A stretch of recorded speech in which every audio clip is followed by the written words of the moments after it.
اعلان سمجھ لیں، وضاحتی بیان سمجھ لیں۔ امریکہ کی ایک اسٹیٹ ہے جس میں ایک مسلم زہران ممدانی نام کے صاحب ہیں جو الیکشن میں جیتے ہیں، جس پہ کچھ لوگوں کو خوشی ہو رہی ہے، کچھ ناراض ہو رہے ہیں۔ میری طرف سے جو میرا ٹویٹر کا جو میرا ذاتی اکاؤنٹ ہے،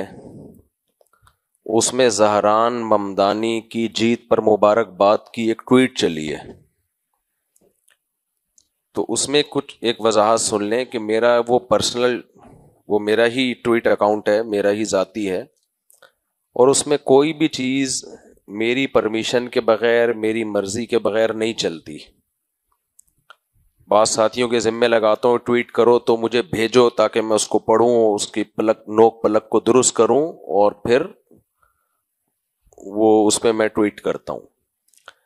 اب ہوا یہ ہے کہ ہمارے ایڈمن میرے بیچارے بڑے کافی مخلص آدمی ہیں، میرے ساتھ مخلص دوستوں میں سے ہیں، پورا چینل انہوں نے سنبھالا ہے، اللہ ان کی عمر میں برکت دے، امریکہ میں ہوتے ہیں۔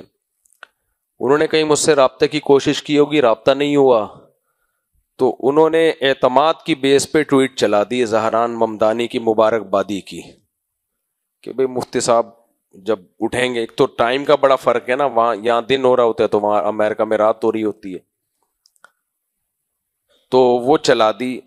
میری عادت یہ ہے کہ جب تک مجھے کسی کے بارے میں پوری صحیح طرح سے نالج نہ ہو، میں نہیں کسی کی تعریف کرتا نہ برائی کرتا ہوں۔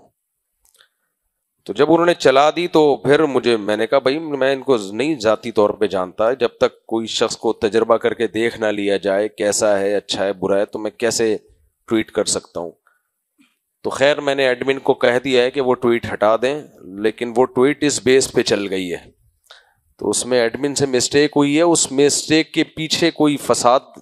کا جذبہ نہیں تھا، اصلاح کا جذبہ ہی تھا۔ لیکن بہرحال یہ میں نے ان سے کہہ دیا ہے کہ میں جب تک پرسنلی کسی کو نہیں جانوں گا تو میں اس کے بارے میں ٹویٹ نہیں کروں گا، تو اس لیے وہ ٹویٹ ہٹا دی جائے گی،